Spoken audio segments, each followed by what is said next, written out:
देर से बाकी लोग सुन रहे हैं। यही बात होती है कि अपनी बात सुनने से पूरा काम नहीं होता। धारा 350 ये और धारा 350 भी, ये दो धाराएं खासकर इसमें ऐड हुई है, जिसमें अगर किसी मजहब के लोगों को, अक़लियत के लोगों को, अल्पसंख्यक के लोगों को, उनके बच्चों को पढ़ाना, आप सभी जानते हैं, हम सभी जानते हैं कि हम अपनी मातृ जुबान में सबसे अच्छा समझ सकते हैं। हमारी जो मातृभाषा है इसमें हम सबसे ज्यादा अच्छा समझ सकते हैं।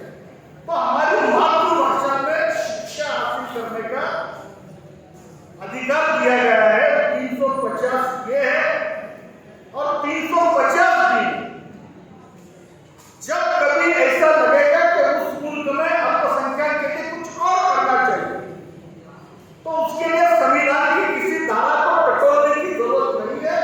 संविधान में यह अधिकार वहां के राष्ट्रपति को, प्रेसिडेंट को दिया गया है, हमारे प्रेसिडेंट को दिया गया है कि किसी भी वक्त आपको लगे कि अल्पसंख्यक के हित के बारे में कुछ करना चाहिए, तो वो एक अपना स्पेशल ऑफिसर अपॉइंट कर सकते हैं और इसके तहत उनकी तरक्की कर सकते हैं।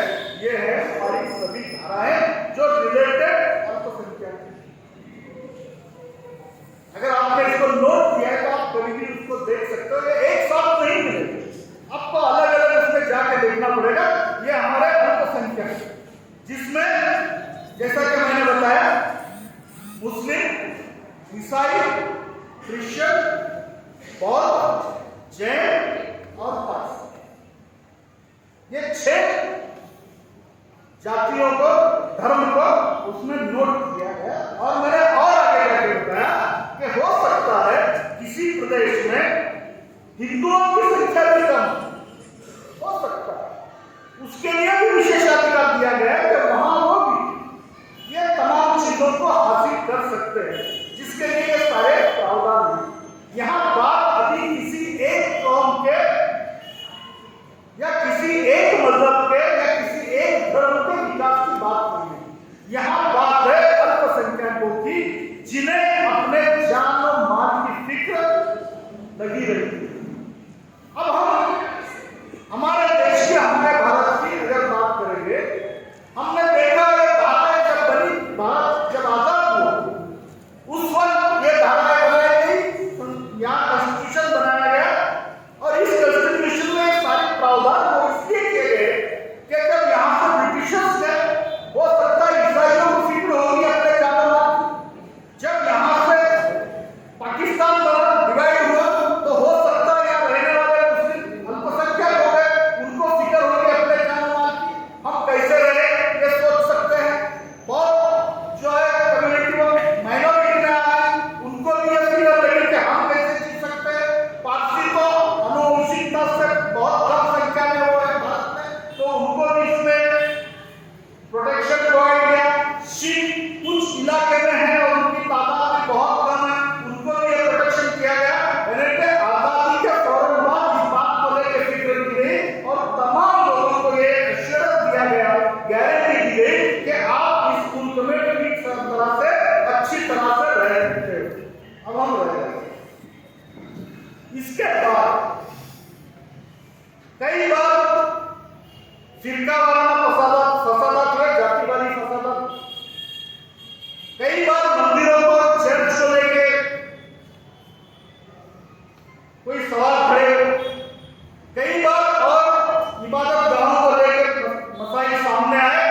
इसके चलते आहिस्ता आहिस्ता इन मसाइलों का हल करने की कोशिश की जा रही है। लेकिन इसके बाद हमने देखा कि 1992 में बाबरी मस्जिद को शहीद किया गया और एक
जिन्होंने अवमान किया है, ऐसे लोगों को उनके पद से हटाया। अल्पसंख्यक हक संरक्षण समिति जब हजरत मोहम्मद सल्लल्लाहु अलैहि वसल्लम के बारे में इस तरह की बातें हो रही थी, तो अल्पसंख्यक हक संरक्षण समिति ने अपने मुद्दे आंदोलन खड़ा किया था और इसका एजेंडा किया था, भले बाकी साथी हमारे उसमें शामिल ना हुए। इसके अलावा पाकिस्तान होने की बात है, जो आदिवासी इलाके हमारे इस्लामी मार्गदर्शक जो दक्षिण भारत से ले जाकर रहते हैं, जब लोगों की खिदमत अंजाम देते हैं, इनको जो है वहां नक्सलाइट के नाम से अंदर डाला जाता है, देशद्रोह का मुकदमा चला जाता है। उस वक्त भी अल्पसंख्यक हक संरक्षण समिति सामने आकर खड़ी होती है। कल महामोर्चा में अल्पसंख्यक हक संरक्षण समिति की तरफ से नुमाइंदगी की है सभी लोग वहां। ये अच्छी बात है कि कुछ बातों